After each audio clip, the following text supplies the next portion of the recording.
রেখা পাত্রর ব্যক্তিগত নথি প্রকাশ্যে আনার অভিযোগ তৃণমূল কংগ্রেসের বিরুদ্ধে। আর এই নিয়ে তৃণমূল কংগ্রেসকে আক্রমণ অমিত মালভিয়ার।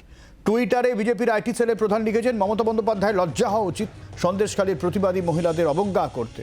তৃণমূল বসিরহাটের বিজেপি প্রার্থী রেখা পাত্রের ব্যক্তিগত বিবরণ সহ সংবেদনশীল সরকারি তথ্য ফাঁস করে দিয়েছে। এর ফলে যে কোনো ঘটনার জন্য তৃণমূল দায়ী থাকবে। নির্বাচন কমিশনের কাছে আবেদন, রাজ্যবাসীর ব্যক্তিগত তথ্য যাতে সুরক্ষিত থাকে, শাসক তৃণমূল যাতে সেই তথ্যের অপব্যবহার না করতে পারে তা নিশ্চিত করা হোক।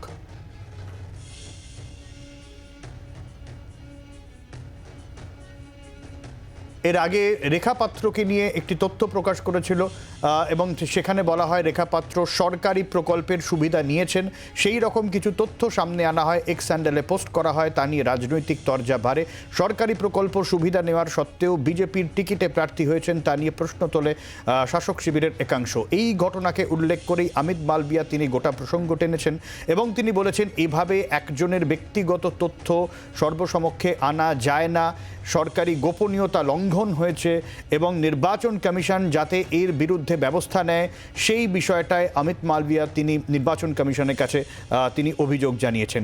রেখা পাত্রের এই ব্যক্তিগত তথ্য সামনে আনার যে অভিযোগ এবং অমিত মালভিয়ার পাল্টা যে বক্তব্য, গোটা বিষয়টা আরেকটু বুঝে নেব। মৌমিতা রয়েছেন আমাদের সঙ্গে। মৌমিতা, দেখো, রেখা পাত্রের যে স্বাস্থ্যসাথী কার্ড সংক্রান্ত বেশ কিছু ব্যক্তিগত নথি তা প্রকাশ্যে এসেছে এবং অমিত মালভিয়া তিনি এক্স হ্যান্ডেলে পোস্ট করেছেন যে এই ঘটনার জন্য একজন সাধারণ মানুষ হিসেবে, একজন নাগরিক হিসেবে তিনি সরকারি কোনো প্রকল্পের সুবিধা নিতে পারেন, কিন্তু ব্যক্তিগত তথ্য যেভাবে ফাঁস করা হয়েছে তাতে ব্যক্তিগত তার সমস্ত ইনফরমেশন রয়েছে, তথ্য রয়েছে, তা একেবারেই উচিত হয়নি। তিনি আয়ুষ্মান ভারত পশ্চিমবঙ্গে না ঢোকার প্রসঙ্গটিও টেনে এনেছেন এবং তিনি লিখেছেন এক্ষেত্রে রাজ্যের প্রশাসনিক প্রধান হিসেবে মমতা বন্দ্যোপাধ্যায়ের লজ্জা হওয়া উচিত যে তিনি এই ধরনের ব্যক্তিগত যে বিবরণ, সেই বিবরণ সংবেদনশীলতার সঙ্গে ডিল করতে পারতেন, কিন্তু তা ফাঁস করা হয়েছে এবং ইসিআইকে অর্থাৎ নির্বাচন কমিশনকে ট্যাগ করেছেন যে এই বিষয়ে ব্যবস্থা নেওয়া উচিত। বাংলার আওয়াজ, বাঙালির আবেগ, জি 24 ঘন্টা।